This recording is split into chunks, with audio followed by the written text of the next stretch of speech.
Le baptême relève du charlatanisme le plus éhonté, une sorte d'humanisme, puisque l'homme prétend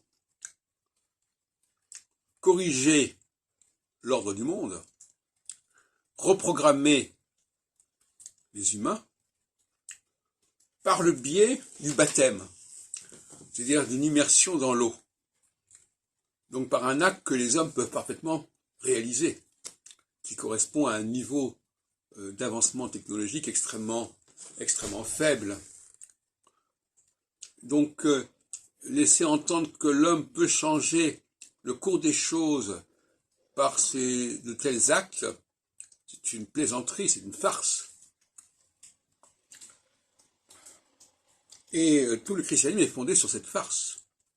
Jean le Baptiste est un farceur. Laisser croire qu'en se plongeant dans l'eau, en s'immergeant dans l'eau, on va pouvoir corriger les choses, corriger le destin, etc. Une plaisanterie. Ça va à l'opposé, en tout cas, de la théologie judaïque qui, elle, considère que rien ne peut se faire par l'homme, rien ne peut se transformer par l'homme. Tout dépend de Dieu. Et le baptême, c'est exactement l'inverse. Tout comme d'ailleurs la circoncision dont j'ai parlé tout à l'heure, qui est quelque chose tout à fait étranger au judaïsme. Ça s'appelle, la circoncision s'appelle ça renvoie à l'alliance, la brite. Donc on est dans une sorte de théorie sur laquelle l'alliance pourrait faire l'objet d'une circoncision ou d'un baptême. Alors, la circoncision fait couler le sang,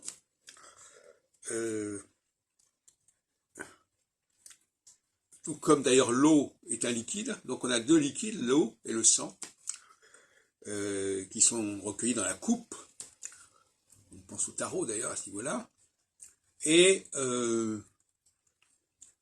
face à cela, il y a la terre, Eretz en hébreu. Et ce qui est intéressant, c'est que dans le premier chapitre de la Genèse, il est à la fois question de la terre et à la fois question de l'eau. Les maïm, qui est un pluriel en hébreu. Donc là, on est dans la théorie des quatre éléments, en quelque sorte, si on veut. Et donc, que l'alliance soit faite par le liquide sanguin ou liquide aquatique, c'est une notion tout à fait israélite et tout à fait hérétique pour le judaïsme. C'est pour ça que le christianisme, pour moi, c'est un israélisme qui se prolonge. Je parle d'un israélo-christianisme.